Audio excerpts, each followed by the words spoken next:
सारा, चारों वेद सत्य है जागी, ताकि महिमा जगत प्रकाशी। आत्म तत्व रहस्यज्ञम महामान्यम जगत गुरुम, प्रचंड धर्म सूर्यम तम वंदे श्री गुरुतारणम, वंदे श्री गुरुतारणम। बोले जिनेन्द्र भगवान की, भगवान महावीर स्वामी की, भगवान के समावसरण की, वीतराग धर्म की, अहिंसा परमो धर्म की, वाणी माते श्री की, परम पूज्य श्रीमद जिन तारण तरण मंडलाचार्य जी महाराज की, श्री 14 ग्रंथादि राज की, आत्म देव की।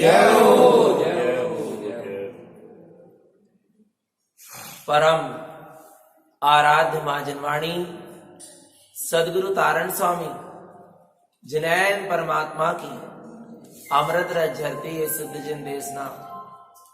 सदगुरुदेव श्री श्रावकाचार्य जी ग्रंथ में श्रावक की क्या चर्या होती है, श्रावक का क्या आचरण होता है, उसकी चर्चा कर रहे हैं, उसका स्वरूप बता रहे हैं। श्रावक श्रद्धावान, विवेकवान, क्रियावान होता है। श्रद्धावान को सम्यक्ति से जोड़ा, विवेकवान को ज्ञान से जोड़ा, क्रियावान को चारित्र से जोड़ा। अविरति श्रावक होता है, उसको अपने आत्म स्वरूप का सच्चा श्रद्धान है, अनुभूति है। व्यवहार में सच्चे देवगुरु शास्त्र का सच्चा श्रद्धान है। 7 व्यसनों का त्याग है, 18 क्रियाओं का पालन करता है, श्रावक के 6 आवश्यक कार्य को भी पालता है। ये है अवरस सम्यक दृष्टि श्रावक की चर्या।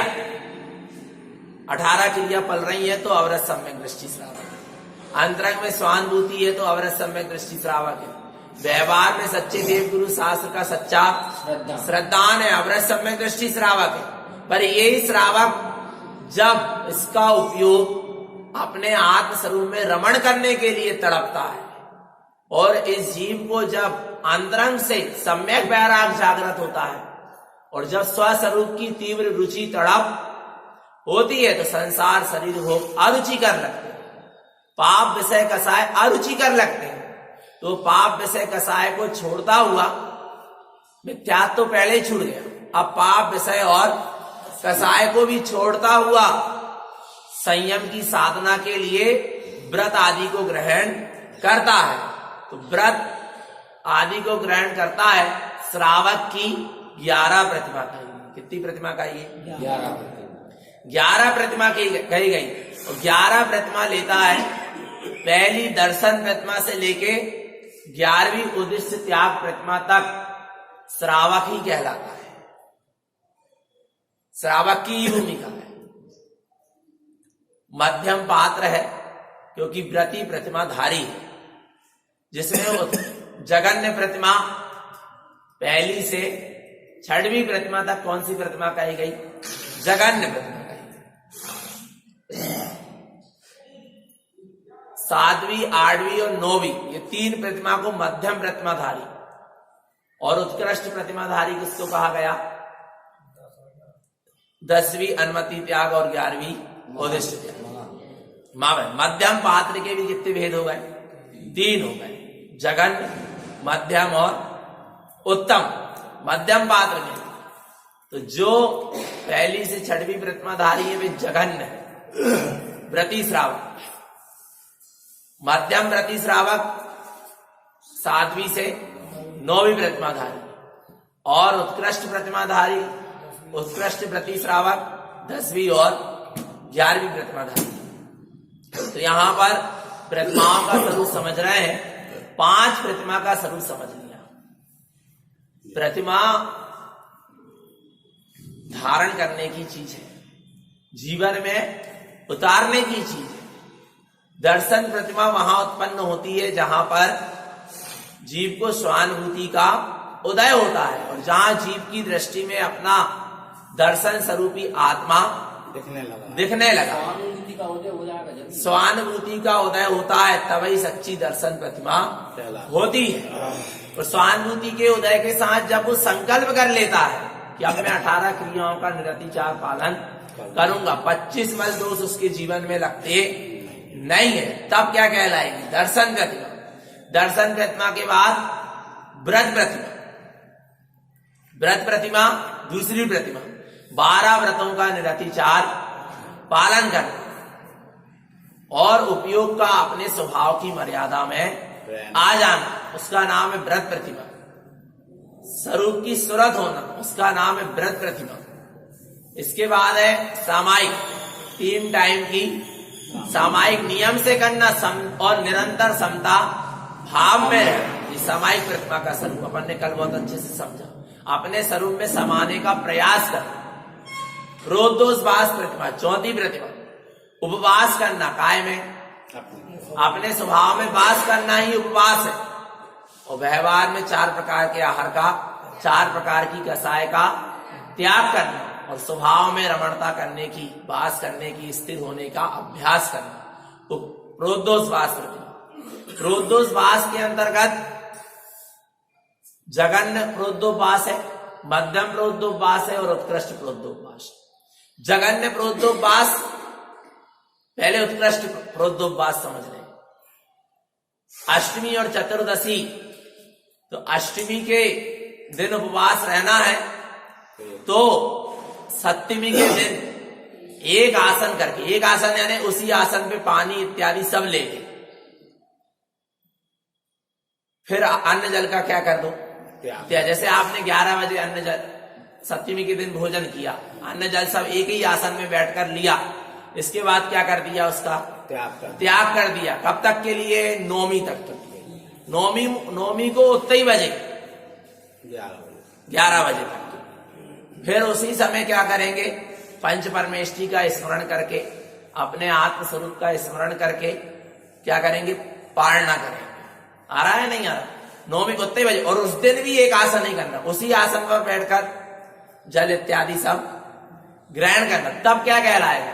रोद्धोपवास। और आपने सप्तमी के दिन 2 आसन किए और अष्टमी को पूरा निराहार भी रहा, तो उत्कृष्ट प्रोद्धोपवास नहीं। उत्कृष्ट प्रोद्धोपवास तो कब कहलाएगा? सप्तमी से नौमी तक 48 घंटे अन्न जल का त्याग, तब क्या कहलाएगा?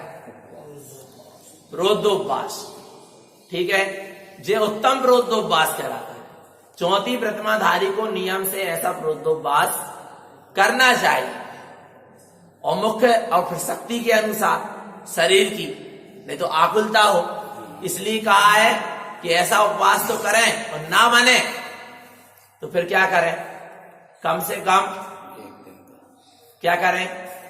जिस दिन अष्टमी है, चतुर्दशी है, उस दिन तो क्या करें? उपवास करें, अर्थात 4 प्रकार के अन्न जल का त्याग करें। और इतना भी नहीं बन पा रहा तो अष्टमी और चतुर्दशी को एक आसन, वो भी हल्का फुल्का थोड़ा सा मनोदर तप करें, और वो भी एक आसन। और अष्टमी के दिन भी सुबह एक टाइम भोजन किया और दूसरे टाइम पानी पी लिया, तो अभी आपका जघन्य प्रोद्धोपवास भी नहीं हो पाएगा। आ रहा है? ऐसा प्रोद्धोपवास करना चाहिए, पर मुख्य लक्ष्य काय का है? स्वभाव का, स्वभाव में स्थिर होने के, और नहीं तो प्रोद्धोपवास पता चले उपवास रह रहे हैं और पाप विषय कसाय में लगे हैं, आरंभ में लगे हैं। उपवास करके स्वाध्याय करो, मंत्र जप करो, ध्यान करो, सामायिक करो, अपना उपयोग अपने में लगाओ, तो उपवास रहने का कोई मतलब है। और नहीं तो भूखे तो फिर नारकी भी है क्या? नहीं आ रहा? नहीं आ रहा समझ? भूखे तो फिर नारकी भी है, तो उनका उपवास हो गया क्या? नहीं हुआ। जिसको बुखार आ गया भैया, उसको भी डॉक्टर कह देता अब तुम अन्न जल का बिताना 1 दिन 2 दिन के लिए त्याग करो, लंघन, उसका नाम उपवास करना। स्वरूप की साधना हो, उसके आश्रय से क्या करो? उपवास करो। यदि साधक आहार भी कर रहा है, क्या कर रहा है? आहार कर रहा है, और आहार करने के बाद यदि आलस में पड़ा है तो अभी आहार नहीं। वो आहार क्यों किया? श्रावक ने उसको आहार क्यों दिया? साधक को, क्यों दिया? कि जे अपनी क्या करे? साधना करे। और वो साधना तो कर नहीं रहा, काय में लगा है, आलस प्रमाद में पड़ा है, तो उसे महादोष लग रहा है। इससे अच्छा तो घर गृहस्थी में रहता, खुद कमाता और खुद आ रहा है नहीं आ रहा, खुद खाता, तो तनक कम से कम समाज वालों का कर्जदार तो नहीं हो। आ रहा नहीं आ रहा भगवान है क्या? नहीं है। विचार करना, आपने हमें आहार कराया और हम बस बेफिक्री से सो गए, प्रमाण में पड़े। यदि आप आहार कर रहे हैं समाज का, तो क्या करें आप? समाज क्यों आहार करा रही? आहार उसी का नाम है कि जो साधना में संयोगी बने, साधना हो। तो मंत्र जप करो, स्वाध्याय करो, चिंतन करो, मनन करो, जैसा आपने व्रत आदि लिया है उसका निरतिचार पालन करो। नहीं तो क्या लगेगा? दोष लगेगा भगवान आत्मा। और समाज वाले के कर्जदार बन रहे हैं। यदि क्या नहीं बने, क्या नहीं करे, सही ईमानदारी से साधना नहीं करे, समाज में निकल के घर में रहकर कितना कैसे साधना कर लेते, कोई दोष नहीं था। और समाज में निकलकर साधना कर रहे हैं और 4 लोग तुम्हारी व्यवस्था कर रहे हैं, तुम ईमानदारी से साधना करो, नहीं तो क्या कहलाओ? दोषी कहलाओ। आ रहा है ऐसी बात। प्रोद्योपा इसके बाद सचित्त प्रतिमा कही, सब आचार्यों ने सचित्त त्याग कही, प्रतारण स्वामी ने सचित्त कही। तो सचित्त का मतलब क्या? अपने चैतन्य स्वभाव में सचेत और सावधान वर्तना अपने आप में, और हरित वस्तु का क्या करना? त्याग करना। सचित्त वस्तुओं का त्याग करना। आ रहा है, उसका नाम क्या है? सचित्त त्याग। और अपने आप में सचेत और सावधान। देखो, जैसे सचित्त त्याग प्रतिमा वाला फल सब्जी इत्यादि सब फाशुक ग्रहण करता है। आ रहा है, फल सब्जी जल सबको कैसा ग्रहण करता है? फाशुक ग्रहण करता है। सचित्त त्याग है क्योंकि इसका। ऐसे ही सचित्त प्रतिमा वाला अपने चैतन्य स्वभाव में सचेत और सावधान रहता है। तो सचेत और सावधान हम अपने आप में है। सचित्त प्रतिमा वाला अपने में सचेत सावधान, इसका क्या प्रमाण है? इसका ये प्रमाण है कि क्रोध के भाव आए तो क्रोध ना करे, सचेत सावधान। मान के परिणाम आए तो मान के परिणाम को गलाए, तब तो सचेत और सावधान है अपने में। लोभ के परिणाम आए, तृष्णा आसक्ति इच्छा के परिणाम आए, 5 इंद्रियों के विषयों के परिणाम आए, तो उनको क्या कर दे?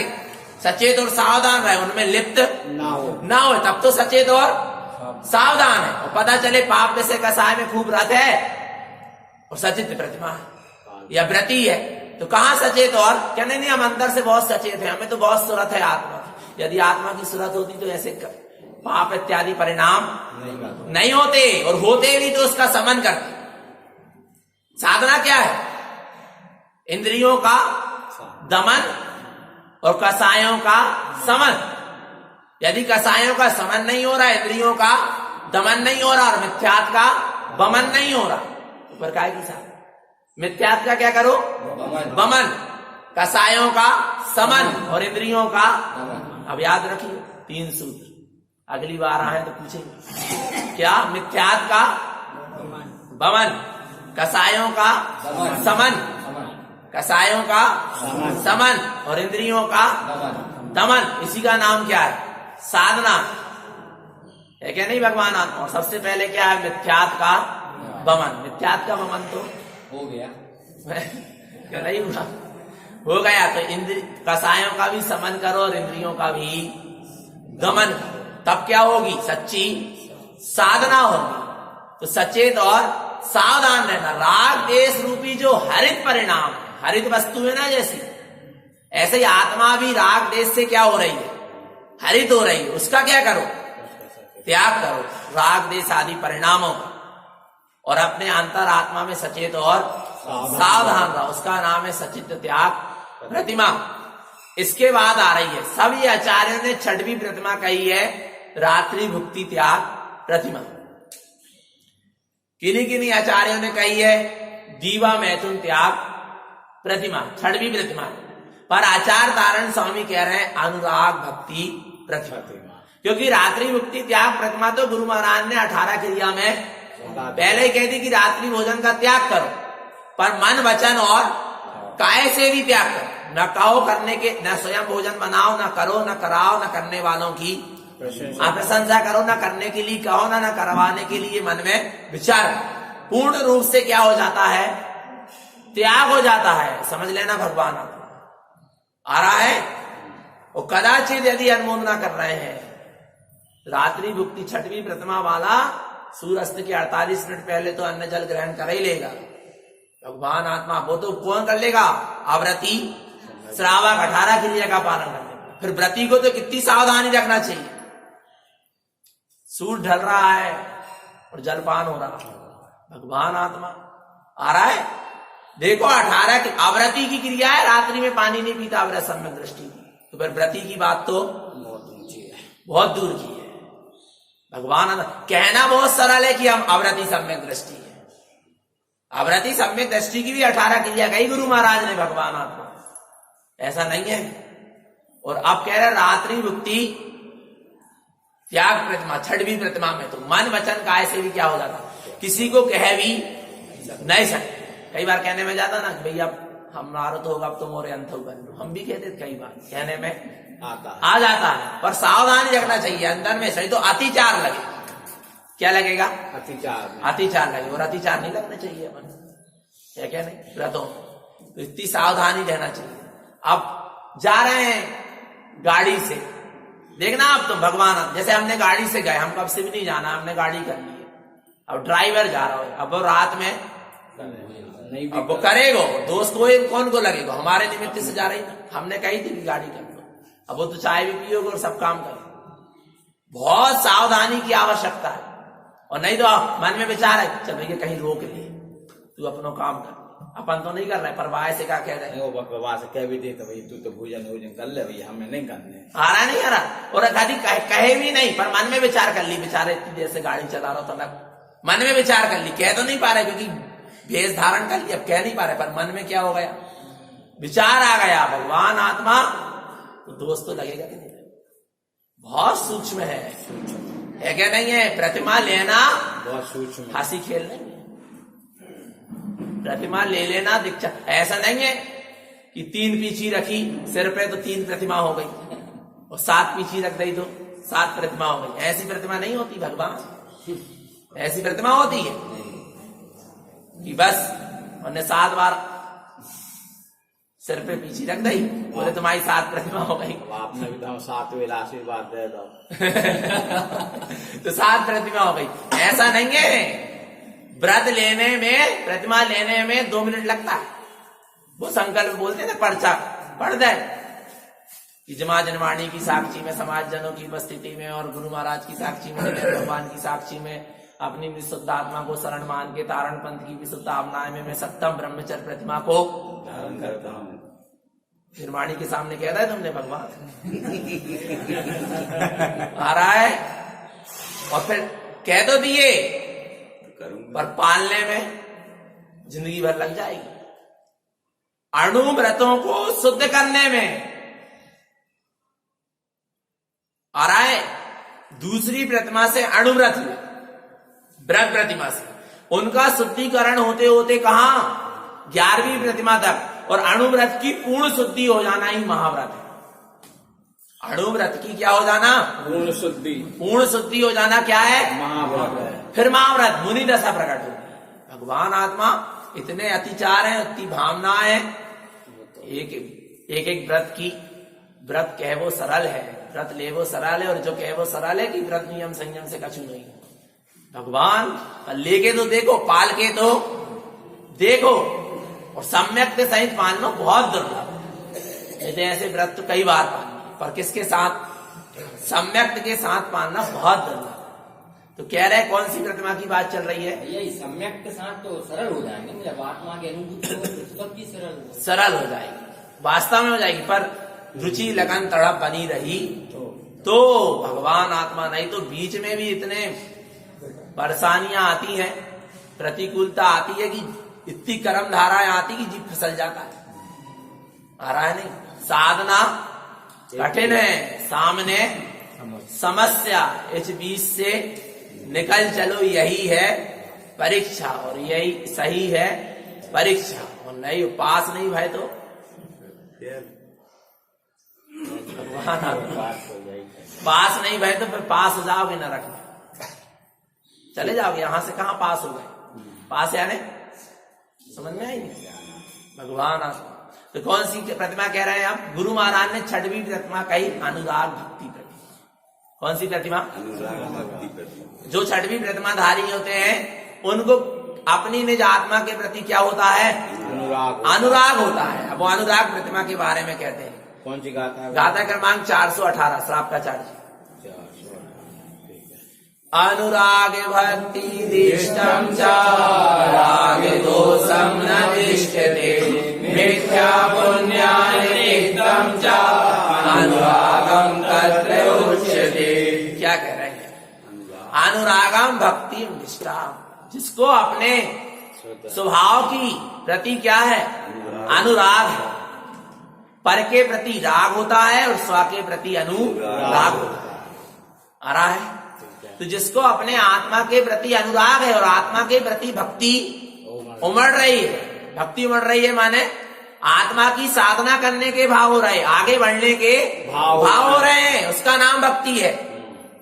कि हमें साधना करना, अपने स्वभाव में डूबना, हमें तो ये स्वभाव ही अच्छा लग रहा है, आनंदित लग रहा है, इसी का आनंद लेते रहे, इसी में लीन रहे, ऐसी भावना जहां जागृत हो रही है स्वभाव में लीन होने की, उसका नाम क्या है? अनुराग भक्ति है, उसका नाम भक्ति है। उसका नाम, हाँ, इसका नाम भक्ति नहीं है कि चवर डोरा ली तो भक्ति हो गई। डोराव मना नहीं कर रहे, आरती उतार लिए तो भक्ति हो गई, नाच कूद लिए तो भक्ति हो गई।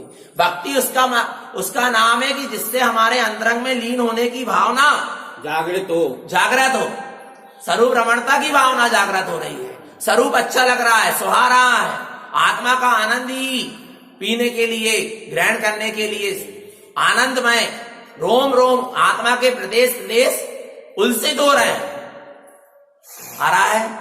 अंदर से आत्म साधना की भावना जागृत हो रही है, उसका नाम क्या है? भक्ति। भक्ति है, अनुराग भक्ति है। स्वरूप के प्रति अनुराग होकर, प्रीति होकर, जो स्वरूप के प्रति हमें आनंद उमड़ रहा है, भावना जागृत हो रही है, उसका नाम अनुराग भक्ति है। भक्ति नहीं कराएंगे, ये जो भाव बढ़ रहे हैं अपने आरती करने के अंदर के भाव, जी अच्छे शुभ भाव है, अच्छी बात है, होना भी चाहिए। आ रहा है नहीं? शुभ भाव होना भी चाहिए, पर यहाँ प्रतिमा की बात चल रही, अनुराग भक्ति। जैसे आपको देवगुरु शास्त्र के प्रति भक्ति आती तो पंचवर डुलाते हैं, आरती करते हैं, आराने शीश झुकाते हैं, परिक्रमा, भक्ति है जब तो कर रहे हैं, है क्या नहीं? जैसे देवगुरु शास्त्र के प्रति हमको प्रीति है, अनुराग है, तो उनके प्रति भक्ति उमड़ रही है, उससे शुभ कर्म का बंद हो रहा है। पर यहाँ पर कह रहे हैं कि क्या करना है? आप अनुराग भक्ति वाले को अपने जो चैतन्य प्रतिमा है उसके प्रति क्या उमड़ती है? भक्ति उमड़ती है, उसके प्रति अनुराग उमड़ता है। फिर वो दर्शन ज्ञान के दो चवर अपने स्वरूप में ढुराता है यानी ढलते हैं। आ रहा है नहीं आ रहा? भगवान आत्मा अपने जो उपयोग, अपने स्वभाव की परिक्रमा लगाता है, आए सम्यक ज्ञान का दीप जलाकर अपने शुद्धात्मा की ही आरती उतारता है। आ रहा है? ये है भक्ति वास्तविक। आ रहा है? आरती उतारते उतारते अपने में क्या हो जाओ? उतर जाओ, तो तुम्हें दोबारा आरती उतारने की जरूरत नहीं पड़ेगी। आ रहा है नहीं आ रहा? भगवान आत्मा जो आरती करते करते अपने में क्या हो गए? उतर गए। ऐसे 10वीं प्रतिमाधारी, 11वीं प्रतिमाधारी महाव्रती साधु आरती नहीं उतारते। क्यों नहीं उतारते? वे स्वयं काय में उतर गए, अपने में उतर गए, उन्हें अभी बाहर की क्रिया से करने से कोई मतलब नहीं रहा। परंतु अभी जिस भूमिका में बैठे हो उस भूमिका में ये सब चीजें आवश्यक, इनका निषेध नहीं है, पर इनको कर क्यों रहे हैं? अपने स्वभाव में जाने। तारण समाज में हर क्रिया अंतरंग से जुड़ी है। गले में समकित की माला, हृदय में भेद ज्ञान पाला, धन्य वह मोक्ष पंथ वाला, कि महिमा मय शिवगामी की आरती। आरती में सहज शब्द नहीं लिखे भगवान, आप कितना गहराई है। आरती करने का सार क्या है? सारे निज आत्म अनुभव का, सारे जय कुंवर सुनर भव का, यहीं पर प्रीत धरू सुहरीत चरण गुरु नमामि की। आ रहा है, आरती करने के पीछे आरती करना लक्ष्य नहीं है, सार निज आत्म आत्मा की अनुभूति का लक्ष्य है। इसका नाम भक्ति है। तारण पंथ की हर एक शुभ क्रिया में अध्यात्म छुपा है, पर जीव समझ नहीं पा रहा। भगवान आ रहा है, बाहर में ही लगा। तो देखो क्या कह रहे हैं, ऐसी भक्ति हो ना।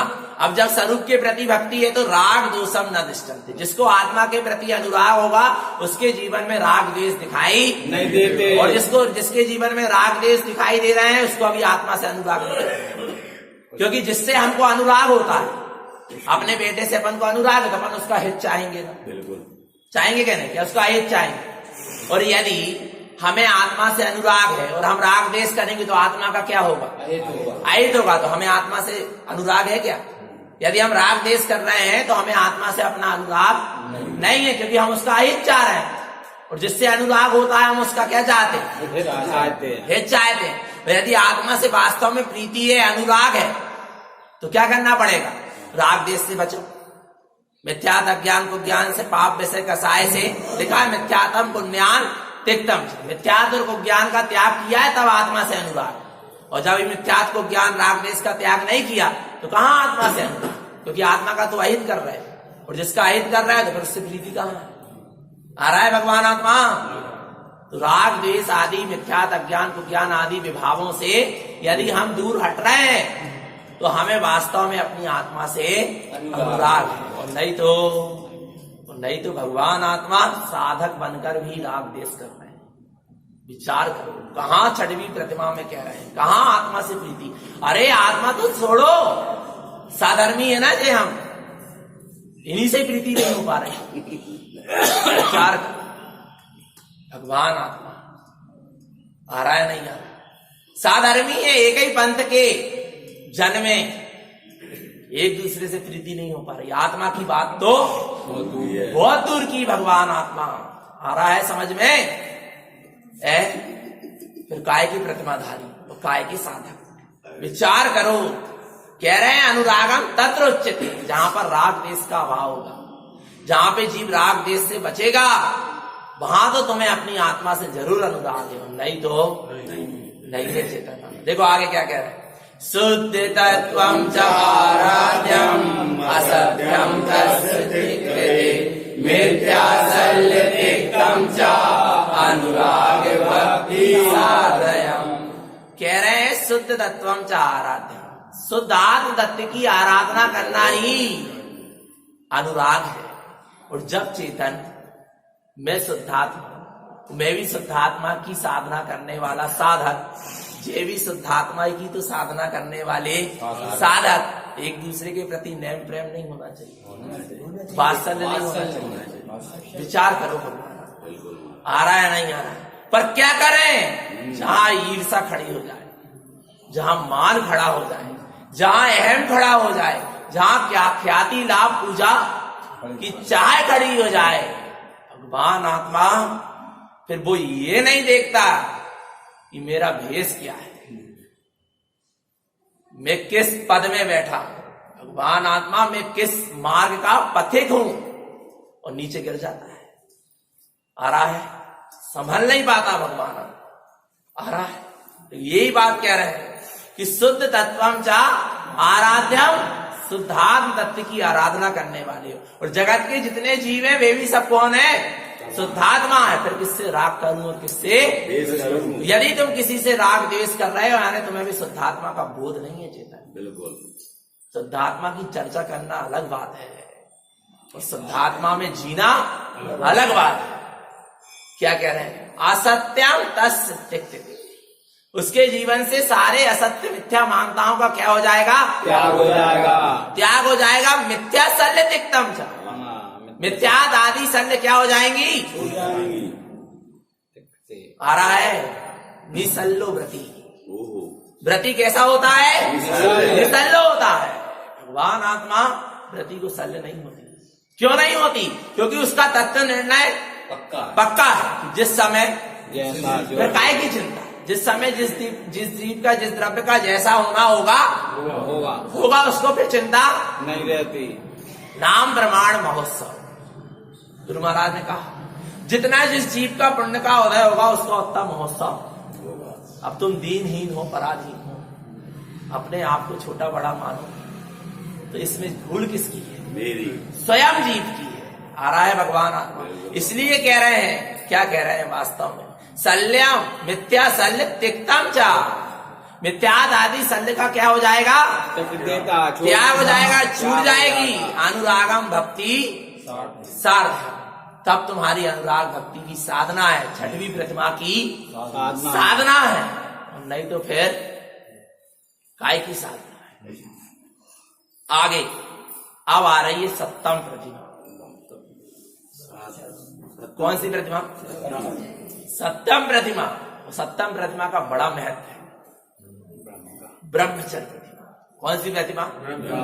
ब्रह्मचर्य प्रतिमा। ब्रह्मचर्य प्रतिमा क्या है? सप्तम प्रतिमा। लेना बहुत सरल है, सफेद कपड़ा पहनना बहुत सरल है, मूड मुड़ाना बहुत सरल है, नाम धरवा लेना भी बहुत सरल है। भगवान आत्मा पर सही मार्ग पर चलना कठिन नहीं है, पर लक्ष्य सही नहीं है इसलिए कठिन है। और लक्ष्य सही हो तो विचलित नहीं होगा जी। हर समय अपने लक्ष्य को सामने रखो, तो कभी कितने गर्म धारा आ जाए, कितने विषम परिस्थिति आ जाए, कितने प्रतिकूलता आ जाए, आ रहा है भगवान आत्मा, कितने पाप कर्म का उदय आ जाए, चाहे पुण्य कर्म का उदय, जीव विचलित होने वाला नहीं। पाप कर्म का उदय आता है, दीनहीन हो जाता है। पुण्य कर्म का उदय आ जाता है, अहंकार आ जाता है।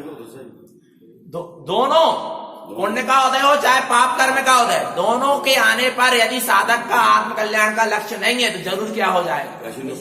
विचलित हो जाएगा, नहीं तो दीनहीन हो जाएगा पाप कर्म के उदय में, और पुण्य का होगा लोग जय जयकार करेंगे तो कहीं ना कहीं अहंकार आ जाएगा। सब क्या हो गया?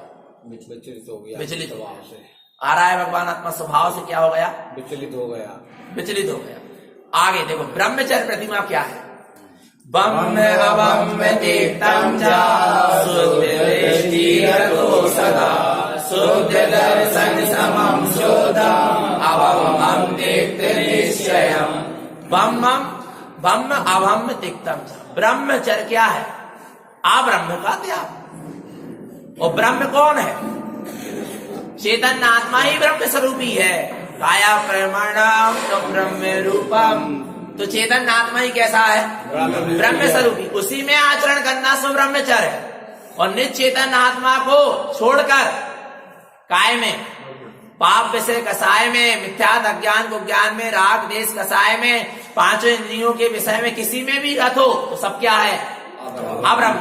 ब्रह्म स्वरूपी चेतन आत्मा है, उसमें आचरण हो रहा है सो क्या है? ब्रह्मचर्य है। और इसके बाहर जो कुछ भी है सब क्या है? अब्रह्म में, और उसका सेवन हो रहा है तो अब्रह्म। आ रहा है भगवान आत्मा, इसलिए कह रहे हैं। तो ऐसे ब्रह्म स्वरूप में कौन आचरण करेगा? जिसने ब्रह्म स्वरूप को देखा होगा वही तो आचरण करेगा, जिसको ब्रह्म स्वरूप का बोध होगा वही तो आचरण करेगा। जिसने ये मान लिया कि सफेद कपड़े पहन लिया तो ब्रह्मचारी हो गया, वो सफेद कपड़े में अटका रहे, मना नहीं कर रहे सफेद कपड़ा पहन में, हमने खुद नहीं पहने। हे भगवान आत्मा, आ रहा है नहीं आ रहा समझ में? परंतु जैसे जो सफेद पहन रहे हो बाहर से, ऐसे ही अंदर से भी सफेद रहो, स्वच्छ रहो, निर्मल रहो। ब्रह्मचर्य यानी जिसका ब्रह्मचर्य का नियम होता है उसकी अंतर आत्मा भी पवित्र होती है और उसका शरीर भी पवित्र होता है, उसके विचार भी पवित्र होते हैं, उसकी दृष्टि भी पवित्र होती है। आ रहा है भगवान आत्मा। जो ब्रह्मचारी है उसके सबसे पहले तो उसकी आत्मा भी पवित्र होती है, उसकी दृष्टि पवित्र होती है, उसका शरीर पवित्र होता है। ब्रह्मचारी सदा शुचि कहा गया है, और बाद ब्रह्मचारी के लिए तो सदा शुचि कहा ही गया है। क्यों? क्योंकि कभी भी उसने जीवन में अब्रह्म का सेवन नहीं किया। आ रहा है भगवान आत्मा, समझना। और जिसने एक बार भी अब्रह्म का सेवन कर लिया उसको उसका स्वाद तो पता बिलाई त्याग कर दिया, आलू का त्याग कर दिया, और पहले आलू खाया है तो कभी ना कभी उसका स्वाद स्मरण आ जाएगा, पर जिसने खाया ही नहीं उसको स्मरण भी नहीं आएगा। आ रहा है भगवान आत्मा? समझ में? ब्रह्म स्वरूप में आचरण करो। और वास्तव में देखो क्या कह रहा है, ऐसे ब्रह्म स्वरूप में कौन आचरण करेगा?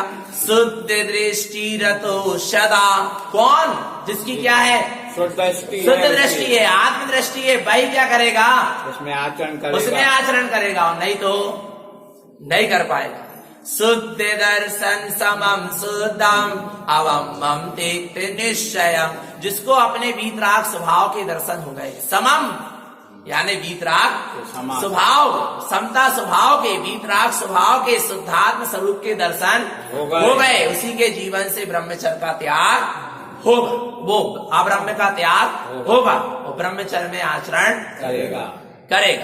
अरे जब उसने अपने शुद्धात्म स्वरूप को देख लिया, उसको वही अच्छा लग रहा, अपना ब्रह्म स्वरूप। और जब उसको ब्रह्म स्वरूप अच्छा लग रहा तो उसी में आचरण करना चाह रहा। उसको फिर 5 इंद्रिय के विषय भोग अच्छे नहीं लगते। आ रहा है भगवान आत्मा, और लग रहे हैं अभी अच्छे तो स्वरूप का दर्शन है उनको। अभी कहाँ स्वरूप का दर्शन आ रहा है? 5 इंद्रिय के चाहे शुभ विषय हो चाहे अशुभ, सब ब्रह्म है। आ रहा है भगवान आत्मा समझ में? ब्रह्मचारी को कैसे रहना चाहिए? आगे देखो, अभी गाथा आएंगी। जस्य चितम ध्रुवम दृश्यम पूर्वार्धम प्रपद्यम, जस्य चितम रागादि प्रपंचम तस्य न पश्यति। जिसको यदि ध्रुव स्वभाव शुद्धात्मा में लीन होने की भावना है, जिसका चित्त ध्रुव स्वभाव में लग रहा है, जिसको ब्रह्म स्वरूप में लीन होने की भावना है, तो भगवान आत्मा उसके लिए कह रहे हैं कि वे ऊर्ध्व आर्ध मध्यम चा, सब तरफ से अपनी दृष्टि को हटाकर अपने निज ध्रुव स्वभाव के तरफ दृष्टि करे, और जस चिंतम न रागादि, और अपने चित्त में राग देश आदि विकारों का चिंतन, क्योंकि यही तो अब्रह्म है। राग देश आदि विकारों का यदि अंतरंग में क्या चल रहा है? चिंतन चल रहा है तो क्या है? अब्रह्म है। प्रपंचम तस्य न पश्यन्ते। जो ब्रह्मचर्य प्रतिमा के धारी होते हैं, उनके जीवन में प्रपंच दिखाई नहीं आ रहा है भगवान आत्मा, होते ही नहीं है प्रपंच। और जो प्रपंच में लगे हैं वे ब्रह्मचारी नहीं है। ब्रह्मचारी का तो एक ही काम है, अपने स्वरूप में आचरण करना, और कदाचित साधक का एक ही काम, अपनी साधना करो और कदाचित भव्य जीवों को आत्महित का उपदेश दो। इसके सिवा कोई प्रपंच करने की आवश्यकता, कोई प्रपंच फैलाने की आवश्यकता नहीं है। प्रपंच में लगे हैं, फिर अभी ब्रह्म स्वरूप में नहीं है। आ रहा है भगवान आत्मा। देखो ब्रह्मचारी को क्या नहीं करना चाहिए। विकामिसनोक्तम च चक्रधरणेन्द्रेन्द्रयम् नरेन्द्रम विप्रम रूपम वर्तमेका उच्यते। ब्रह्मचारी को विकथाओं से बचना चाहिए, जिसमें विकथा, स्त्री कथा, राजकथा, चोर कथा, भोजन कथा, व्यसन, सत्य व्यसन, चक्रेंद्र, राजा नरेंद्र, इनकी कथा, इनकी रानियों की कथा, नाना प्रकार के विषय वासना काम भोग की कथा, इन सबसे क्या करना चाहिए? बचना चाहिए, नहीं करना चाहिए। आ रहा है भगवान। सप्तम ब्रह्मचर्य प्रतिमाधारी हो, चाहे व्रती हो, ब्रह्मचर्य का जिसने व्रत भी ले लिया हो, उनको ये चारों विकथा से क्या करना चाहिए? बचना चाहिए, खूब बचना चाहिए। क्यों? क्योंकि 4 विकथा करेगा, मन विचलित होगा, 5 इंद्रियां प्रबल होंगी, और कहीं ना कहीं अंदर में वासना उत्पन्न होगी। आ रहा है भगवान आत्मा। जीव जैसी संगति करता है, और अनादि काल से अब्रह्म की संगति करते आया है, इसलिए जल्दी से वहां पर उपयोग चला जाता है, मन चला जाता है। आ रहा है भगवान आत्मा, क्योंकि अनादि काल से कोई कार्य किया है ना, और थोड़ी देर के लिए कुछ साधना कर रहा है, पर कदाचित फिर उन संयोग में चला गया, फिर फिसल जाता है। और पंचम काल में तो काल पंचमो चपल अनिष्ट, इष्ट दृष्टि बड़ी मुश्किल से, इष्ट स्वरूप की तो दृष्टि उपजती है बहुत मुश्किल से, और उसी में यदि ऐसे विपरीत संयोग मिल गए तो फिर क्या हो जाता? फिर फिसल जाता, फिर गिर जाता। भगवान आत्मा सील के 18,000 वेद हैं, कितने? 18,000 सील के।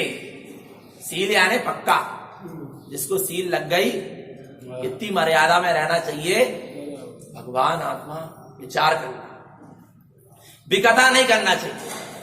ब्रह्मचारी को पेपर पढ़ने की कोई आवश्यकता नहीं, मोबाइल रखने की, लेकिन मोबाइल रखने की आवश्यकता नहीं, लैपटॉप भगवान कछु की जरूरत नहीं है। जब ब्रह्म स्वरूप में आचरण करने हैं तो आ रहा है, नहीं आ रहा? भगवान आत्मा समझ में। और वास्तव में देखें तो वो छोटो से मोबाइल आते ना बटन वालों, वो तो ठीक है, पर जो बड़ों वालों मोबाइल रखने की कोई आवश्यकता नहीं। क्या है आपको, क्या करना है, क्या देखना है? आ रहा है भगवान आत्मा, बस कदाचित भैया भ्रमण करते हैं तो इधर फोन लगा दी, भैया यहाँ आ रहा है, यहाँ से, बस इतना ही। एक सिवा कोई काम। और सुनना, बोले नहीं नहीं प्रवचन के हिसाब से रख लेते हैं। अरे जब तुम स्वयं ज्ञानी हो, ग्रंथ रखे थे, पढ़ो, स्वाध्याय करो, और कितने सुन के कितने सुधर रहे पता है। भगवान आ रहा है समझ में, कछु नहीं है, बस देख रहे हैं ना, अपनी ही प्रवचन की रिकॉर्डिंग कर ले, फिर देख रहे हैं कितने अच्छे करें, देखो कितनी जल्दी। अरे भगवान आत्मा कहाँ जीव भटक जाता है। और बताए साधक भटकने में तो साधक की स्वयं कमजोरी है, दूसरी तो श्रावकों की भी।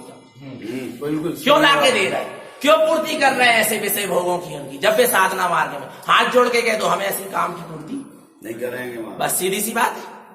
आ रहा है नहीं आ रहा? श्रावक का कर्तव्य, क्योंकि जिस दिन प्रतिज्ञा ली जाती समाज के सामने खड़े होकर, उस दिन बोला जाता है कदाचित मेरे व्रतों में आपको कमी दिखे तो सकल समाज मुझे क्या करे, सचेत और कह दो देते हैं, करते नहीं। और फिर समाज वाले करें तो स्वीकार भी करना चाहिए अपनी गलती, और समाज वाले को स्थितिकरण कराना भी, निंदा नहीं करना चाहिए। अकेले में एकांत में धीरे से क्या करो, समझाओ। आ रहा है नहीं आ रहा? निंदा पूर्वक नहीं, आलोचना पूर्वक नहीं, क्या करके प्रेम नेम से समझा, क्योंकि अपने ही तो साधन, अपने ही तो सब भगवान है। आ रहा है नहीं आ रहा? भगवान आत्मा समझ में, पर बहुत सावधानी की आवश्यकता, साधक को भी और श्रावक को भी। आ रहा है, इतना ध्यान रखें। आगे देखो क्या कह रहे हैं, व्रत भंगम राग चिंतन्ते विकामे विचारन्ति ब्रह्म प्रतिमा सा उच्यते। व्रत भंगम राग चिंतन्ते, राग पूर्वक यदि तुम चिंतन कर रहे हो तो व्रत क्या हो गया तुम्हारा, भंग हो गया। भगवान आत्मा राग माने अपेक्षा कछु न करे। अरे भैया विकाहा मिथ्या रंजितम, विकथाओं में रंजायमान है, राजकथा, स्त्री कथा, भोजन कथा, इसमें क्या कर रहे, चोर कथा, इसमें क्या कर रहे हो, रंजायमान हो रहे हो, तो क्या हो गया, व्रत भंग हो गया। मिथ्यात् रंजितम, और मिथ्यात् में क्या हो रहे हो, रंजायमान हो रहे हो तो भी व्रत क्या हो गया, बिलाई ब्रह्मचारी हो। मिथ्यात् का सेवन कर रहे हो तो भंग है व्रत। क्यों है, क्योंकि सबसे बड़ा कुशील मिथ्यात् है, क्योंकि मिथ्या दृष्टि की किसी एक के प्रति श्रद्धा नहीं होती,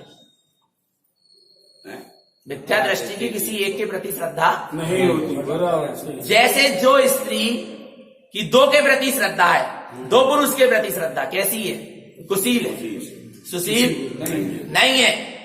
ऐसे जिस जीव की एक निःशुद्ध आत्मा के प्रति श्रद्धा न हो के, सच्चे देव गुरु शास्त्र के प्रति सच्ची श्रद्धा न हो के, वो यदि इधर उधर श्रद्धा कर रहा है, मिथ्या दृष्टि है, कुशील है, बिलाई कितो ब्रह्मचर्य का पालन कर रहा है।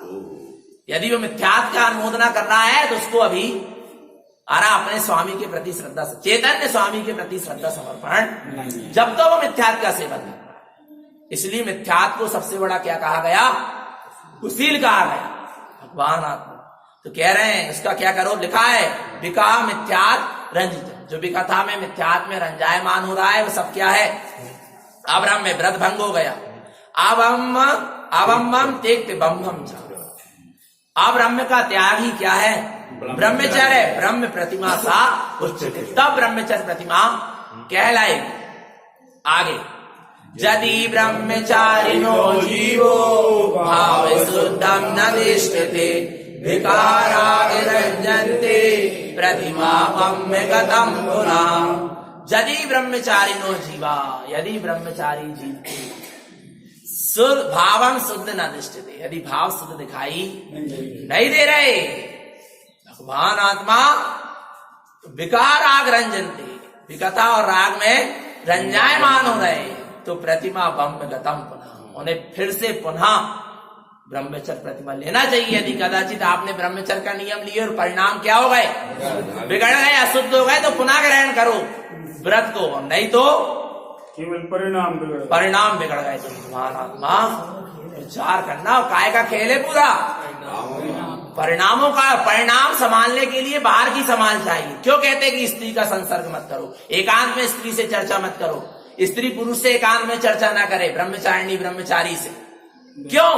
परिणाम बिगड़ने में देर नहीं लगती। और पंचम काल है, जब चौथे काल तक में परिणाम बिगड़ जाते थे, तो पंचम काल में तो फिर भैया ब्रह्मचारी को अपनी माता से भी एकांत कमरे में बंद दरवाजे करके बात करने की अनुमति नहीं है। किससे? अपनी सगी माता से।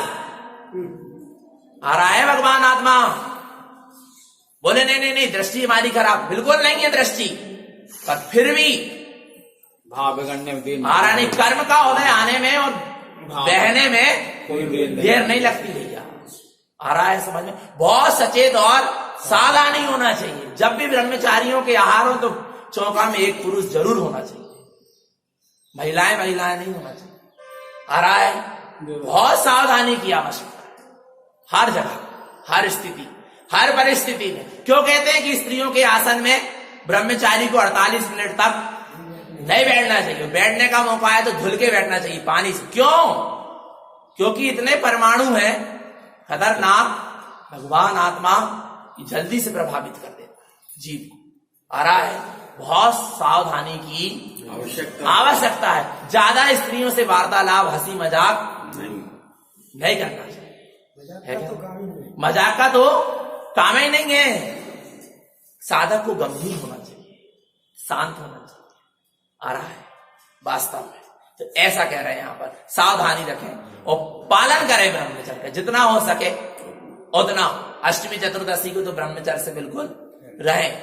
देखो, वर्ष भर में 3 बार 16 कारण आ रहे हैं, 3 बार 10 रक्षण आ रहा है, 3 बार अष्टानी का आ रहा है, 3 बार रत्नात्रय आ रहे हैं, और साल भर की अष्टमी और इतने दिन ब्रह्मचर्य से रह लो। आ रहा है भगवान आप, है क्या नहीं? वास्तव। और कम से कम तीर्थ क्षेत्र में घूमने जात हो, कम से कम ब्रह्मचर्य से रहेगा। नियम ले लो कि हम तीर्थ क्षेत्र जा रहे हैं ब्रह्म, और पता चले भगवान आत्मा तीर्थ क्षेत्र में भी विषय भोग में रत है। आ रहा है, पिकनिक नहीं है बा, अरे जाते हैं भगवान आत्मा विचार। अरे क्या कह रहे हैं, तीर्थ क्षेत्र से ही ब्रह्म की शुरुआत हो रही, शादियां हो रही, कौन से कहें और क्या कहें। बोल लगे तुम तो भैया जी अपने में रहो, हमें अपने में ज्यादा आगे। चित्तम निरोधितम जैने शुद्ध तत्वं च साधयम् तस्य ध्यान स्थिरीभूतम् ब्रह्म प्रतिमा समुच्यते। चित्त का निरोध करके, विचित्र नाना प्रकार के राग देश आदि परिणामों से चित्त भरा है, तो उसका क्या करके निरोध करके शुद्ध तत्वम च साधना, शुद्ध तत्व की साधना करना, तस्य ध्यानम स्थिरीभूतम, उसके ध्यान में स्थिर रहना, ब्रह्म प्रतिमा सा उच्चते, उसका नाम ब्रह्मचर्य प्रतिमा है। अब कह रहे हैं आरंभ प्रतिमा, आरंभ त्याग। आरंभ प्रतिमा कौन सी है? आरंभ त्याग। आरंभ त्याग। और गुरु महाराज ने कही आरंभ प्रतिमा। गुरु महाराज का अभिप्राय और ही अलग था, बहुत गहरा अभिप्राय। देखो क्या कह रहे हैं, जल्दी जल्दी देखेंगे। आरंभम मनपसरस्य दिष्टम अदिष्ट संयुतम निरोधम जागृतम तस्य शुद्ध भावम च संयुतम। आरंभम मनस्पसरस्य, आरंभ पर वस्तु के आरंभ करने से मन क्या होता है? पसरता है, फैलता है।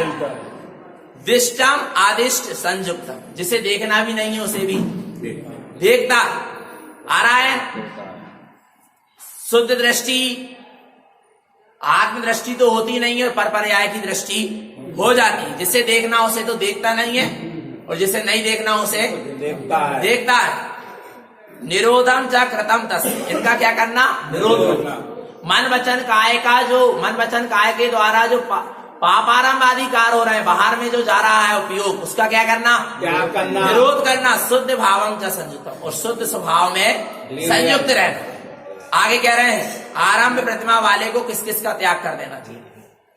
आरंभ त्याग। देखो गुरु महाराज कह रहे हैं स्वभाव में हुआ उपयोग का जाना शुभारंभ। आरंभ यानी प्रारंभ। अपने स्वभाव की साधना क्या हो गई? प्रारंभ। ब्रह्मचर्य प्रतिमा हो गई तो स्वभाव में लीन होना क्या हो गया? प्रारंभ हो गया। तो अब पर पर्याय में कैसे लीन रहेगा? जब स्वभाव में लीन रहेगा या पर पर्याय में लीन रहेगा? आ रहा है नहीं? तो पर पर्याय से अपने आप दृष्टि हट जाएगी। जो बाहर में आरंभ बताए, आरंभ कार उनका क्या हो जाएगा? त्याग हो जाएगा। देखो क्या कहते हैं, अनर्थम चेत असत्यम आरंभम जैन क्रियते जिन उक्तम न संतिष्ठन्ते जिन द्रोही मिथ्या तत्पर। जो क्षणभंगुर नाशवान अचेतन असत्य भावों का क्या करता है? आरंभ करता है। किसका? अनर्थ, क्षणभंगुर नाशवान, अचेत यानी अचेतन आदि का, असत्य यानी झूठे पर पदार्थों का क्या कर रहा है? पर भावों का, विभावों का क्या कर रहा है? आरंभ इकट्ठा कर रहा है। आरंभम जैन क्रियते, उनका आरंभ कर रहा है। जिन उक्तम न दृष्टि, वो जिन्हें परमात्मा के कहे अनुसार पालन नहीं कर रहा। जिन द्रोही मिथ्या तत्पर, वो जिन द्रोही है, जिन्हें परमात्मा का विरोध ही है, जो मिथ्यात्व में तत्पर। पहले मिथ्यात्व रूपी आरंभ का क्या करो? त्याग करो। और नहीं तो चैतन्य आत्मा मिथ्यात्व रूपी आरंभ का त्याग नहीं किया और बाकी के आरंभ का त्याग कर दिया तो आरंभ त्याग नहीं है। इसलिए हर गाथा में गुरु महाराज सबसे पहले कह रहे हैं कि मिथ्यात्व का त्याग करो। और नहीं तो मिथ्या दृष्टि भगवान आत्मा, देखो प्रपंच मिथ्या माया जाल जड़ चेतन सबका क्या कर रहे हैं? आरंभ सब समेट रहे हैं। आराम माने का पाप अधिकार करना आरंभ। आगे देखो सचेत सावधान कर रहे हैं। अदेवम अगुरुम जस्य अधर्मम क्रियते सदा विश्वासम जैन जीवस्य दुर्गति दुख भाजन। अदेव अगुरु, अधर्म का आरंभ करके, अराय उनकी मान्यता करके, उनकी क्रियाएं करके, विश्वासम जैन जीवस्य, उन पर विश्वास करके, दुर्गति दुख भाजना, क्या करना पड़ेगा? दुर्गति में जाना पड़ेगा और दुखों को भोगना पड़ेगा। कम से कम मिथ्या देव, मिथ्या गुरु, मिथ्या धर्मादेव, कुदेव अदेव का तो आरंभ मत करो। पाप के आरंभ को तो धीरे धीरे छोड़ देना, पर कम से कम मिथ्यात्व का आरंभ तो मत करो भगवान आत्मा। पता चले कि मिथ्यात्व के आरंभ में जीव लगे हैं। एक तो शुद्ध तारण पंथी है, जिन धर्मी है, मोक्ष मार्गी है, तो उसको सत्य की ही बात कहना है। और सत्य की ही बात कहना है तो उसको सत्य के ही मंच से कह पाएगा, असत्य के मंच से नहीं। तुम सोचो सर्वधर्म सम्मेलन हो जाए, नहीं हो सकता। आ रहा है भगवान आत्मा, सभी एक मंच में बिठा लिया और तुम भी बैठ गए, तुम तो प्रतिमाधारी। विचार करो, आ रहा नहीं आ रहा समझ में हो ही नहीं सकता। और तुम जब वहां बैठ के बोलोगे तो सत्य नहीं कह पाओगे, कुछ ना कुछ सपोर्ट करना पड़ेगी मिथ्या की। कोई आवश्यकता नहीं है, क्या जरूरत है? आ रहा है भगवान आत्मा वास्तव सत्य के मंच से ही सत्य बोला जा सकता है, और नहीं तो इसलिए तो कभी कहीं हमें कहीं जाना ही नहीं। तारण समाज पूछे और बिल्कुल ना पूछे, हम तो इतना ही डटे रहे। आ रहा नहीं आ रहा समझ, क्योंकि यहाँ हम खुल के सत्य कह पाएंगे, और कहीं चले जाएंगे खुल के भगवान आ रहा नहीं आ रहा। और जिसको ख्याति लाभ पूजा की चाह होती, बे जाते हैं दूसरों के मंच। आ रहा है भगवान आत्मा, नहीं तो साधक को कोई जरूरत नहीं है। बोले तारण स्वामी का प्रचार कर रहे, क्या प्रचार कर रहे? एक हाथ को खींच के लाए, यहाँ नहीं लाए, बाकी और अपने को क्या कर दिए, वहीं पहुंचा दिए। आ रहा है भगवान आत्मा समझ। विचार करना, कोई कारण अरे पहले तुम अपने घर वालों को तो संभाल लो, फिर दूसरे को अपने घर में ला लो। आ रहा है भगवान आत्मा समझ में? वास्तव में का कहे, किससे कहे, है क्या नहीं? प्रसन्नता की बात है। देखो आगे, आरंभम परिग्रह निष्ठा अनंतानंत चिंतये तेरा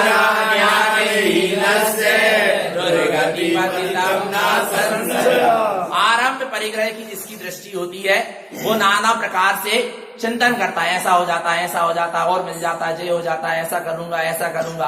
वो जीव ज्ञान से क्या है?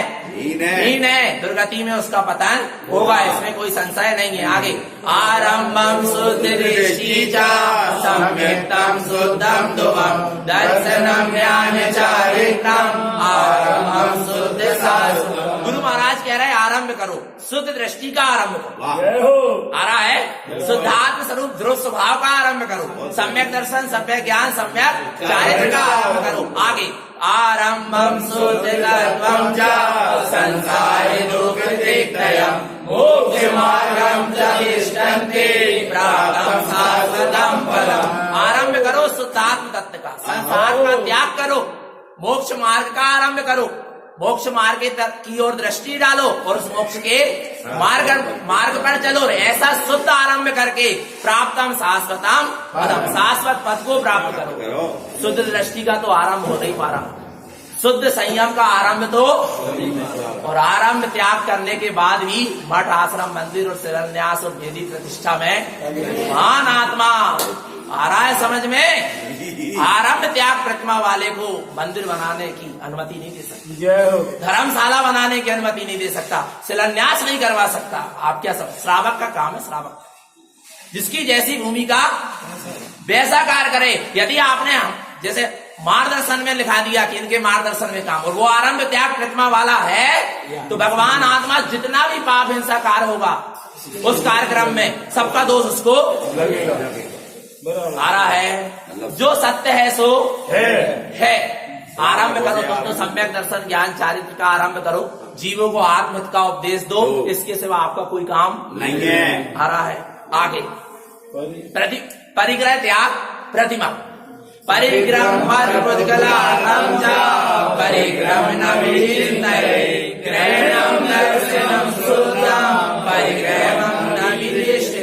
कह रहे परिग्रह का त्याग करो।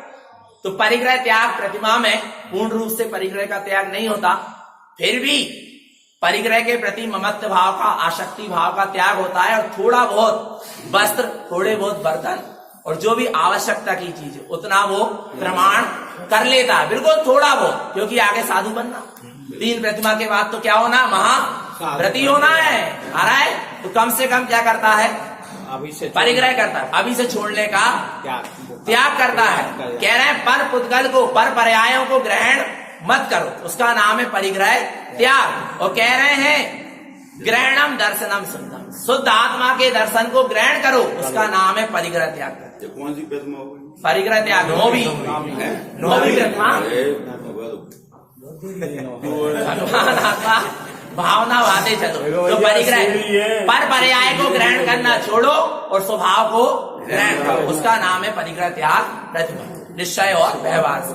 आगे, अनुमतम न तात्पर्यम मिथ्यारागादिदेशनम अहिंसा भाव शुद्धस्य अनुमतम न चिंतये। अनुमति, अच्छा अनुमति काहे देते हैं कि ऐसा कर लो, ऐसा कर लो। जिसको तत्व निर्णय है वही तो अनुमति देते कि ऐसा, जिसको तत्व निर्णय ज्ञायक दशा बन गई, जिस समय जो होना है सो होना है, जिसकी इतनी ज्ञायक दशा बन गई, फिर वो किसी चीज की अनुमति नहीं देगा, भाव से नहीं होंगे अनुमति देगा। आ रहा है भगवान आत्मा, जितना ज्ञायक स्वभाव का जोर पुरुषार्थ जाग जाएगा उतनी उतनी साधना ऊपर बढ़ती चली जाए। आ रहा है, तो अनुमति त्याग प्रतिमा वाला राग, देश आदि पाप विषय कसाई की अनुमति नहीं देता, हिंसा आदि कार्यों की अनुमति नहीं देता, क्योंकि उसका अनुमति त्याग प्रतिमा है, और ना अनुमति देता है ना अनुमति देने का चिंतन करता है, वो तो एक ही अनुमति देता है। आ रहा है आज्ञा सुवेदा पुष्पम धरित।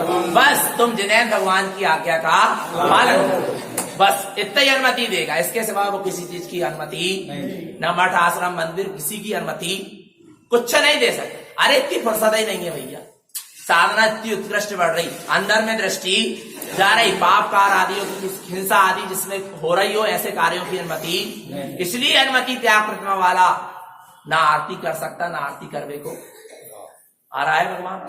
क्योंकि उसकी उतनी उत्कृष्ट दशा हो गई। पर श्रावक की भूमिका अलग। लोग क्या है, चर्चा सुन के क्या कर रहे हैं, विपरीत कर रहे हैं। श्रावक के लिए अलग है, साधक के लिए दशा अलग है। 7वीं प्रतिमा वाला तक आरती कर सकता है, 8वीं 9वीं प्रतिमा वाला भी कोई उसको आरती प्रज्वलित करके हाथ में दे तो कर सकता, खुद प्रज्वलित करके जलाकर, क्योंकि आरंभ का त्याग आ रहा है। पर 10वीं प्रतिमा वाला आरती नहीं कर सकता, देव तो नहीं कर सकता। आ रहा है ना, अनुमति त्याग हो गई भगवान।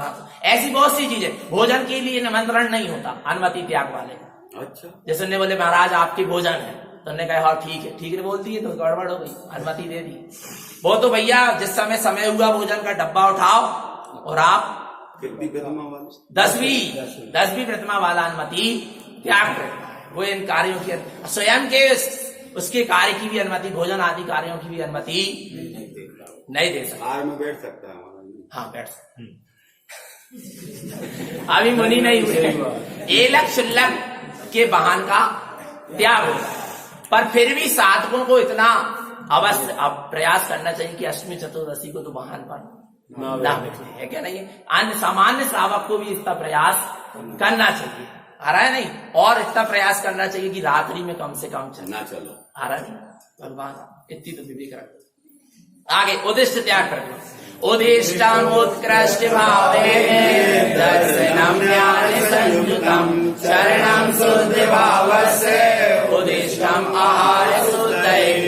उद्दिष्ट त्याग प्रतिमा, अपने निमित्त से बने हुए आहार को ग्रहण नहीं करना। 11वीं प्रतिमा एलक, और इसके दो भेद है, एलक और शुल्लक। शुल्लक यानी एक खंड वस्त्र, सिर ढके तो पैर न ढके, और पैर ढके तो सिर न ढके, ऐसे एक खंड वस्त्र रखते हैं। और एक लंगोट, 2 वस्त्र होते हैं। और शुल्लक के लिए और एलक के लिए एक लंगोट होती है। आ रहा है, ये बाहर का भेद बता रहा है। अंदर की साधना है कि अपने निमित्त से बना भोजन ग्रहण नहीं करते, एलक शुल्लक भी ग्रहण नहीं करते और मुनि भी ग्रहण नहीं करते। जब इनका चौका लगाते हैं तो उनके निमित्त से ही तो बनता है भैया, नहीं बनना चाहिए ना, वो नहीं कह सकते। और उन्हें पता चल जाए कि हमारे निमित्त से बना तो फिर वो वहां भोजन नहीं कर सकते। जो है विधि विधान वो बता रहे। आजकल क्या हो रहा है, मत देखो, सिद्धांत क्या है, जिन आगम क्या है उसकी बात यहाँ पर। और कम से कम भैया इतो तो मत कहो कि हमारा चौका लगाओ, इतो तो मत कहो। सही बात, आ रहा है नहीं आ रहा, कछु तो संभाल कर लो भैया। पर क्या करो, तुम हमें पैसा दो और चौका लगाओ, आहार भी कराओ और विचार करो भगवान इसकी क्या कहे। देखो कह रहे हैं उद्दिष्ट त्याग, तो यहां पर कह रहे हैं पर पर्याय का अंतरंग में जो अपना नहीं है, राग देश कसाय मल मिथ्यादि अपने नहीं है, इनका क्या कर दो, त्याग दो। इनको क्या कर दो, त्याग दो। और दर्शन ज्ञान चरणम शुद्ध भाव, सम्यक दर्शन सम्यक ज्ञान और सम्यक चारित्र और शुद्ध भाव को क्या कर लो, ग्रहण कर, उसका नाम है उद्दिष्ट त्याग प्रतिमा। आगे देखो उद्दिष्ट त्याग प्रतिमा वाले के लिए अंतराय मनम कृत्वा वचनम काय उच्यते, मन शुद्धम वचन शुद्धम च उद्दिष्टम आहार शुद्धये। 32 अंतराय को टालकर 40 दोष को टालकर शुद्ध आहार करता है। कौन, उद्दिष्ट त्याग प्रतिमा वाला और मुनिराज भी आ रहा है, 11वीं प्रतिमा वाले भी और फिर महाव्रती मुनिराज भी, साधु भी। मन शुद्धि, वचन शुद्धि, काय शुद्धि, आहार जल और है क्या नहीं है, क्या भी अकेले से नहीं, भगवान आ रहा है।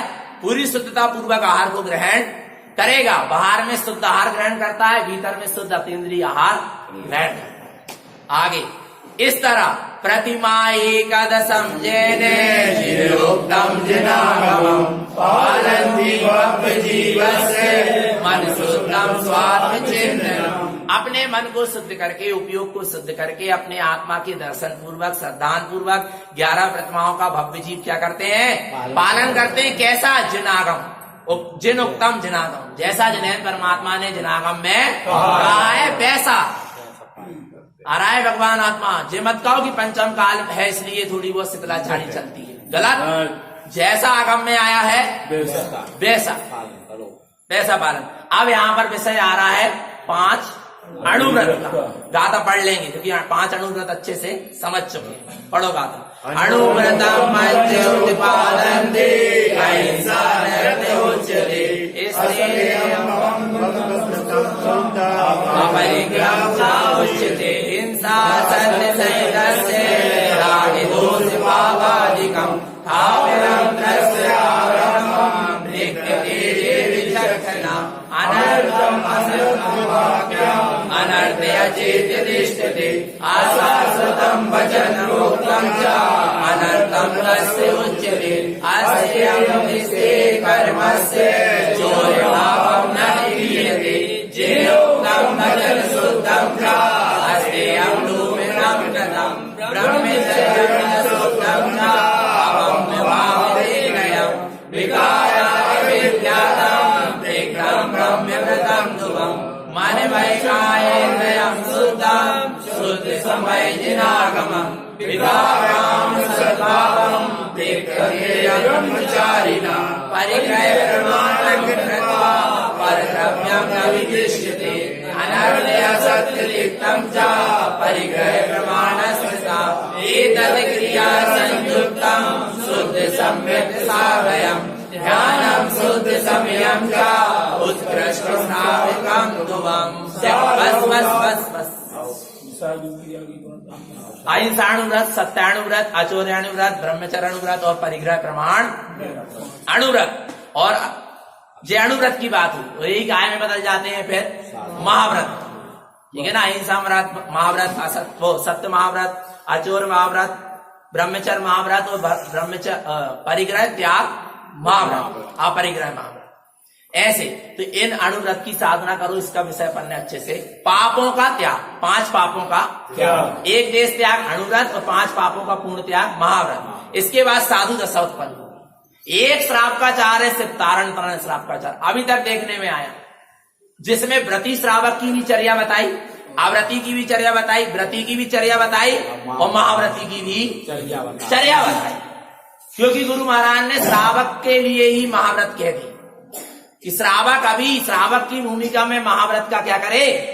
साधु पद का आचरण करे, तब तो आगे चलकर क्या लेगा? साधु पद। साधना तो श्रावक अवस्था में ही करना होगी। तो साधु पद की गाथा पढ़ेंगे, समझेंगे नहीं, पढ़ लो बस। साधौ साधु लोके रत्नात्रयं च संयुतं ध्यानं विहरति शुद्धं अविद्येन दृश्यते ज्ञानं चारित्र्य सम्पूर्णं क्रियाते संयुतं तपं च व्रत समिति च भुक्ति त्रय प्रतिपालय चारित्रं चरणं शुद्धं समय शुद्धं च उच्यते सम्पूर्णं ध्यान योगेन साधौ साधु लोकयम् सम्यक् दर्शनं ज्ञानं चारित्रं शुद्ध संजनं जिन रूपी शुद्ध द्रव्यार्थं साधौ साधु उच्यते ऊर्ध्यार्थ मध्यम च लोकालोक विलोकितम् आत्मनं शुद्धात्मनं महात्मनं महाव्रतं धर्म ज्ञानं च संयुक्तं प्रकाशनं धर्म शुद्धये जिनोक्तं यस्य सर्वज्ञं तस्य प्रकाशनं मिथ्यातं धृति शल्यं च पुण्यानं धृति उच्यते रागादिदोष च वेदानि तिक्तते शुद्ध साधवा अपं च कारणं शुद्धं भवलोके कारकं शुद्ध लोके लोकान्तं ध्यानं रूढं च साधु। देखो देखो देखो देखो, अपं च तारणं शुद्धं। वह साधु अपने आत्मा को भी क्या करता है? तारता है। और भव्य लोके भव्य जीवों को भी संसार सागर से तारने का उपदेश देता है। अपने साथ आत्म स्वभाव के निज आत्मलोक का अवलोकन करता है, शुद्धात्मा का, और अपने ध्यान में स्थित रहता है। आगे मनम सुच सुते भावम च सुदितत्वं च दृश्यते सम्यक् दर्शनं शुद्धं धियते संयुतं रत्नात्रयं शुद्ध संपूर्णं ज्ञानपूर्णं ऋजुर्विमलं च उत्पादन्ते मनपर्जयं ज्ञानं ध्रुवं वैराग्यं तितिर्षुद्धं संसारे त्यजन्ति प्रणं भूषणरत्नात्रयं शुद्धं ज्ञानपूर्णस्वात्मदर्शनं केवलं भावनं कृत्वा पदवीर्हन्ति साधयं चरणं शुद्ध समयं जानन्ति चतुष्टय संयुतं। देखो देखो देखो, वो साधु संसार को तृणवत समझकर त्याग देता है, रत्नात्रय के आभूषण को धारण कर लेता है और अब अरहंत पदवी की साधना करता है, अनंत चतुष्टय को प्रकट करता है, चार घातीय कर्मों का नाश करता है। देखो अंतिम गाथा साधु की, साधौ साधु लोकेने प्रगतप्रिया संयुतम साधौ शुद्ध ज्ञानस्य साधौ मुक्तिगामिनो। अरहंत पदवी, उपाध्याय आचार्य साधु अब क्या अरहंत। अरहंतम अरहो देवे सर्वज्ञं केवलं ध्रुवम् अनन्तानन्ददिशं च केवलं दर्शनं ध्रुवम् सिद्धं सिद्धि संयुक्तम् अष्टगुणमस्ति। देखो देखो देखो देखो, जे अरहंत पदवी प्रकट हो गई। अब यहाँ सिद्ध पदवी, अरहंत से क्या हो गए? सिद्ध हो गए। सिद्धं सिद्धि संयुक्तम् अष्टगुणं च संयुतम् अनाहतं व्यक्तिरूपेण सिद्धं शाश्वतं ध्रुवम्। देखो कहाँ से शुरुआत हुई थी? अवरस सम्यक दृष्टि से शुरुआत हुई थी और सिद्ध दशा में जाकर क्या हो गई? पूर्णता हो गई। आ रहा है भगवान आत्मा, परमेष्टि साधनम कृत्वा शुद्ध संकेतधारणम तेन कर्म विघ्नं च मुक्तिगामिनः संशयः त्रिविधे ग्रन्थं प्रोक्तं च साधं ज्ञानमयं ध्रुवम् धर्मार्थं विमोक्षं च प्राप्तं परमेष्टि नमः। सारा कार्य क्या हो गया? पूर्ण हो गया। हो गया क्या नहीं हो गया?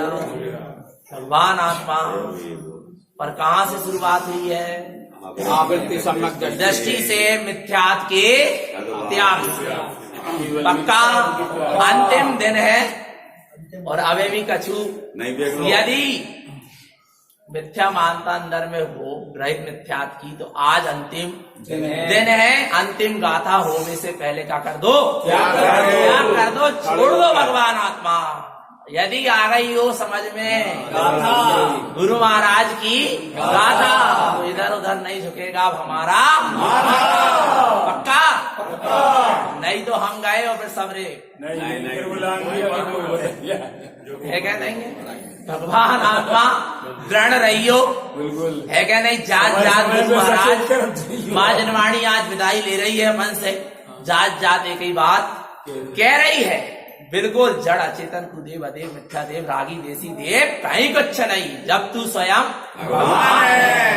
पर में और पर्याय में मिथ्या मानता को क्यों पाल के रख रहा है? नहीं पाले महाराज, आ रहा है भगवान आत्मा, ठीक है ना?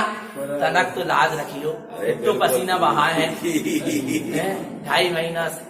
भगवान आत्मा इतनी सुनाए है, खूब सुना रहा है वास्तव भगवान खूब ही ज्यादा। सब कह रहे हैं, बहुत से लोग बोले भैया आपने जितनी सुनाई इतनी कोई ने, उत्तम क्षमा भी है भगवान आत्मा। पर गुरु महाराज कह रहे हैं, अंतिम संदेश गुरु महाराज का, वास्तव में जो कदापि गुरु नहीं हो तो मिथ्या भव सागर से ऐसे लेते। क्योंकि आज पंचम काल में वर्तमान में जितने भी जगह दिखाई दे रही है, अभी जितने जहां तक अपनी दृष्टि जा रही है, वहां यदि सत्य जिन धर्म की प्रभावना हो रही तो एक कारण पंथ में हो रही। आ रहा है भगवान आत्मा, क्योंकि तारण पद में ना देव के नाम पर भटकाव है, ना गुरु के नाम पर भटकाव है, ना धर्म, ना शास्त्र के नाम आ रहा है। तो इतने अच्छे अपने स्वरूप को देखो, पर में दृष्टि मत डालो। गुरु महाराज अंतिम गाथा कह रहे हैं, मिथ्यात्व का त्याग करोगे तो क्या मिलेगा? देखो, परमानंद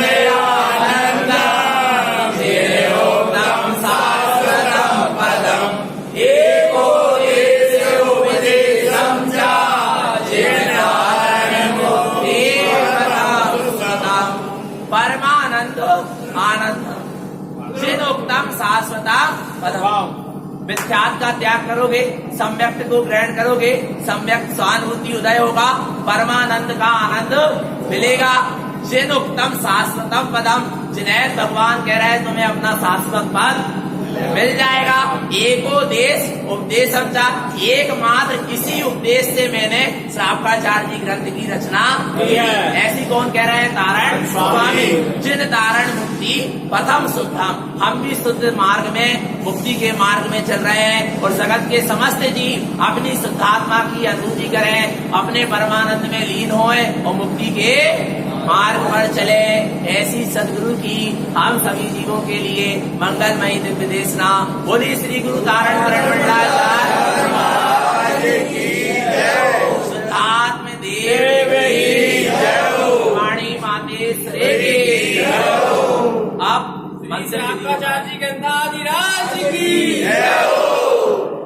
अब क्या होना है? मंदिर विधि होना है। पाठशाला के बच्चे आ गए, बस आधा घंटा और लगेगा। मंदिर विधि करके जाइयो, जिनवाणी अच्छे सिर पे रखे, सभी जन अच्छे से परिक्रमा लगा के यथा स्थान जिनवाणी विराजमान करेंगे। कलश वाले कलश लेके कलश परिक्रमा सभी जन लगाएंगे, फिर तक देर हो जाए। अंतिम दिन भगवान आ जाओ भैया। कौन बच्चे